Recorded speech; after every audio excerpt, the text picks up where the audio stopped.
The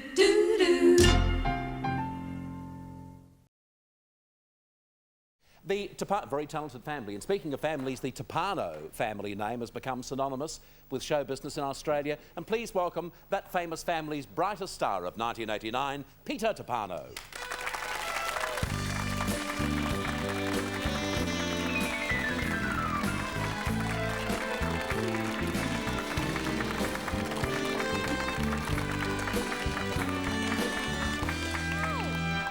You look wonderful. Thank you. Look, Mum, I didn't wear black. My mother hates me wearing black, so I wore this. That's right. She wanted you to wear black, did she? No, she doesn't like me wearing black, so I wore brown. I must say, though, you see, because of your features and your colouring and so forth, I can imagine why Peggy would like you in black, because it's got that sort of sultry look. No, she doesn't like it. She hates it. That's why I'm wearing brown today. Oh, I see. But you like it for the reasons I just mentioned. Yeah, I like it. Peter, I'm very pleased that you're doing the show, because I know you don't do a lot of talk shows, and it's an honour to have you here. Talking about your lovely mum, Peggy, and your dad, of course, Enzo, and indeed your uncle Lou, the Toppano family have been in show business, it would seem, for almost as long as Australia has been here. Yeah. Was it inevitable that you were going to go into show business? No, I think Dad wanted me to be a secretary or something. But I went to ballet school. I was going to be a classical dancer. So I trained as a classical dancer, and I won a scholarship overseas when I was 16 to the south of France. And things didn't go too well. I had an accident, I broke my foot, I put on weight, and I came back and I didn't know what I was going to do. So I went to acting school, and about a year later I got into Godspell, the original Sydney production. Mm-hmm. But no, I mean, we weren't really forced into show business. We weren't performing children. Actually, I think they would have preferred it if we'd done something else. Just watching your mum and dad, who were and still are a great act, Enzo and Peggy, did you find show business just as you would have imagined it to be when you eventually got into it, by observation when you were a kid? Well, up until I went to school, I thought everybody could sing and dance. Everybody I knew, like my parents' friends and their children, everybody sang and danced. So I just thought this is what people did. Now, when I don't know, I just never knew any other life.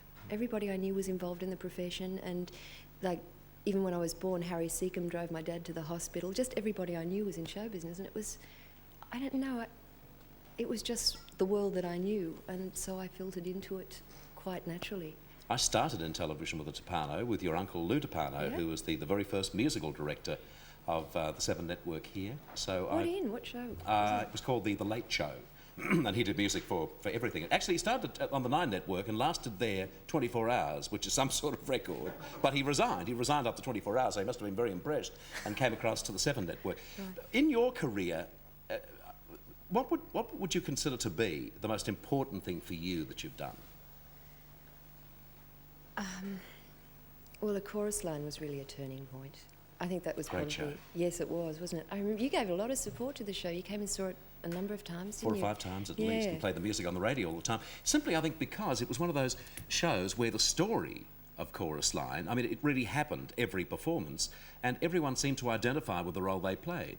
Well, the thing was, it was the first time that dancers had been given a voice in theatre, and on the first day of rehearsals, instead of rehearsing the steps, we were asked to sit down in a circle and talk about why we wanted to be in show business. And it was very intimidating and very strange. And for a lot of dancers, it was the first time they'd ever had to speak up, to have a voice, to, you know, rather than just expressing themselves physically, they had to act. And the stories originally came in the original New York company.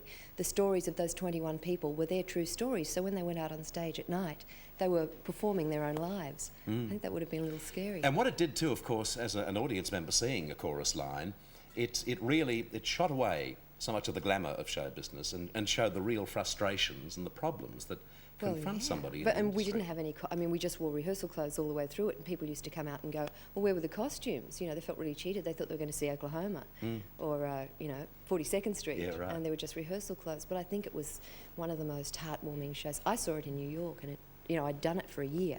I'd never actually seen it from the front of the theatre, but I saw it and it knocked me out. Peter, in real life in theatre, what sort of sacrifices have you had to make?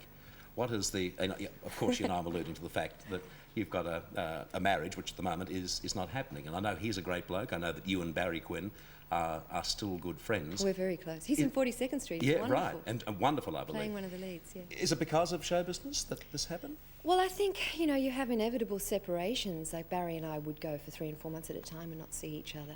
And you can love somebody very much, but when you're not coming home to a kind of a safe environment every day, I guess things drift apart. And we love each other. We're still very close. We're the best of friends, and I'm very pleased that he's having the success he's having, and I think he's pleased for me. Did your marriage have any trial by media? You mean when we separated? Did we... Even during the marriage? Was there a pressure put on you by the media? A certain amount, yes, but I mean, you would know, you would have been through the same thing with your marriage. I mean, it's difficult, but it's part of the job, and I guess you just learn to live with it. But yeah, it was sometimes annoying. Well, what happens is your business, but our wish is that whatever happens is good for you, Peta. Thank you, Bert. And I know you're going to sing a song for us, which I'm looking forward to, our piano. This is really impromptu because I've been moving house and all my stuff's in boxes, all my music, all my charts and everything's in boxes. And I wanted to This is rehearsal and show. Yeah, I wanted to do what I did for Love from Chorus Line, but I haven't got the chart. So this is a song that I thought that I just decided to do today, so bear with me, everybody. And I thought I'd dedicate it to you. Peter, I couldn't be more thrilled. Okay, to the piano. I'm not too sure what the name of the song is, so I'm perhaps in for a bit of a shock when she starts up. Miss Peta Toppano.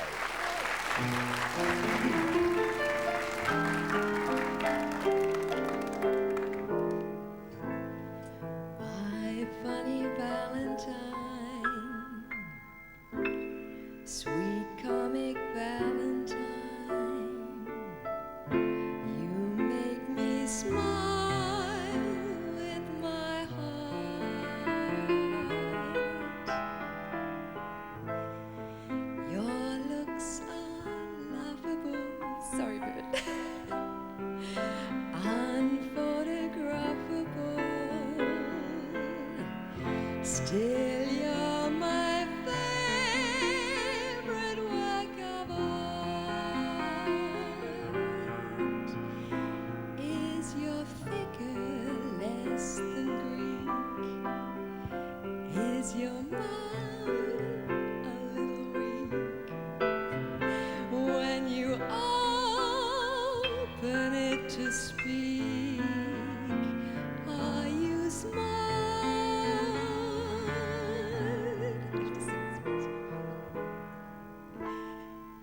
Don't change a hair for me, not if you care for me. Stay, little Valentine, stay.